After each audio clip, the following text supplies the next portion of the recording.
Hello, ഇതുപോലൊരു black ബോട്ടിൽ എടുക്കാനുണ്ടോ നിങ്ങളുടെ കയ്യിൽ? എന്നാ പിടിച്ചോ ഒരു ഐഡിയ. വളരെ സിമ്പിളായിട്ടൊരു മണി ബോക്സ് എങ്ങനെ ഉണ്ടാക്കാമെന്ന് നമുക്ക് നോക്കാം. അതിനായിട്ട് ഞാനൊരു വൈറ്റ്നർ എടുത്തിട്ട് അതിൻ്റെ മുകൾ ഭാഗത്തായിട്ട് അടപ്പിൻ്റെ ഭാഗമാണ് അവിടെ ഒന്ന് ഒരു ഹോളിൽ ഇട്ട് കൊടുക്കാൻ വേണ്ടിയിട്ട് ജസ്റ്റ് ഒന്ന് വരച്ചു കൊടുക്കുന്നുണ്ട്. ഒരാവശ്യം നേരത്തെ എന്തെങ്കിലുമൊക്കെ വരക്കാമെന്ന് വിചാരിച്ചിട്ടുണ്ടെങ്കിൽ ഈ വൈറ്റ്നർ സമ്മതിക്കുന്നില്ല. വൈറ്റ്നർ ഇങ്ങനെ കുലുക്കിയിട്ട് വേണം ഇതാക്കിയെടുക്കാൻ. അപ്പോൾ ഹോൾ ഇട്ട് കൊടുത്തിട്ടുണ്ട്. ഇനി നമുക്കൊരു പേപ്പർ നൈഫ് വെച്ചിട്ട് ജസ്റ്റ് ഒന്ന് കട്ട് ചെയ്തെടുക്കാമെന്ന് വിചാരിച്ചിട്ടാണ് കട്ട് ചെയ്യുന്നത്. പക്ഷേ ഇത് ശരിയാവണില്ല. ബോട്ടിലിൻ്റെ അടപ്പ് ഭയങ്കര കട്ടിയുണ്ട്. അപ്പോൾ ലാസ്റ്റായിട്ട് ഒരു ലൈറ്റർ വെച്ചിട്ട് ഒന്ന് ചൂടാക്കിയിട്ട് ചെയ്ത് നോക്കുന്നുണ്ട്. അതും പരാജയപ്പെടുകയാണ്. അപ്പോൾ ഞാൻ എന്ത് ചെയ്തെന്നറിയോ? ബോട്ടിലിൻ്റെ അടപ്പൊക്കെ ഒന്ന് ഊരി കയ്യിലെടുത്ത് എന്നിട്ട് താഴെ വെച്ചിട്ട് വീണ്ടും നൈഫ് വെച്ച് കട്ട് ചെയ്ത് നോക്കുന്നുണ്ട്. പക്ഷെ അത് ശരിയാവുന്നില്ല, കട്ടായിട്ട് കിട്ടുന്നില്ല. അടപ്പ് ഭയങ്കര കട്ടിയുള്ളതുകൊണ്ടാണ് തോന്നുന്നത് ശരിയാവുന്നില്ല. കുറേ വട്ടം ഞാൻ ശ്രമിച്ചു നോക്കി. ലാസ്റ്റ് ഞാൻ നൈഫ് വലുതെടുത്ത് അതും ഇതേപോലെ ലൈറ്റർ വെച്ച് ചൂടാക്കിയിട്ട് ഒന്നുകൂടെ കട്ട് ചെയ്ത് നോക്കാൻ ശ്രമിക്കുന്നുണ്ട്. പക്ഷെ അതും പരാജയപ്പെടുകയാണ്.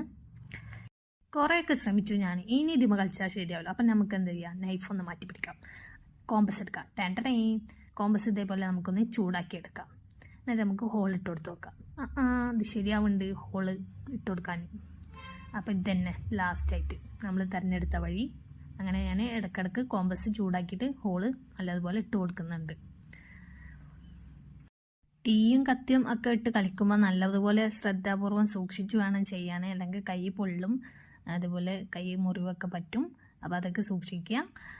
അപ്പോൾ നമ്മുടെ ബോട്ടിലിലെ അടപ്പ് ഹോളിട്ട് കൊടുത്ത് റെഡിയാക്കി എടുത്തിട്ടുണ്ട്. ഇനി ഇത് നമുക്കൊരു നൈഫ് വെച്ച് കട്ട് ചെയ്യാൻ വളരെ എളുപ്പമാണ്. അങ്ങനെ കട്ട് ചെയ്തെടുത്തിട്ടുണ്ട്. ഇനി ഇത് നമുക്ക് നേരത്തെ ഊരി വെച്ച ബോട്ടിലേക്ക് ഇട്ട് കൊടുക്കാം. ബോട്ടിൽ ഇട്ട് കൊടുത്തിട്ട് ഇത് ഊരിയതിന് ശേഷം നമുക്ക് ഗ്ലൂ തേക്കണമെങ്കിൽ ഗ്ലൂ തേച്ച് ഒട്ടിക്കുക. തുറക്കാൻ പറ്റാത്ത രീതിയിൽ. ഞാനിവിടെ തുറക്കാൻ പറ്റുന്ന രീതിയിലാണ് ചെയ്തെടുക്കുന്നത്. ലാസ്റ്റായിട്ട് നമുക്കൊരു അക്രിലിക് റെഡ് കളർ എടുത്തിട്ട് നിങ്ങൾക്ക് ഇഷ്ടമുള്ള ഷേപ്പിൽ എന്തെങ്കിലുമൊക്കെ വരച്ചു കൊടുക്കുക. ഞാനിവിടെ ഹാർട്ട് ഷേപ്പാണ് വരച്ചു കൊടുക്കുന്നത്. നല്ലൊരു ബോട്ടിലായതുകൊണ്ട് തന്നെ ഇത് വേറൊരു വഴിക്കും നശിപ്പിക്കാൻ എനിക്ക് തോന്നിയില്ല. അതുകൊണ്ടാണ് ഇങ്ങനെ ഒരു മണി ബോക്സ് ഉണ്ടാക്കിയാലോ എന്ന് വിചാരിച്ചത്. അപ്പോൾ ഞാനിവിടെ ഫൈനലായിട്ട് കളറൊക്കെ കൊടുത്ത് ഉണക്കിയെടുത്തിട്ടുണ്ട്.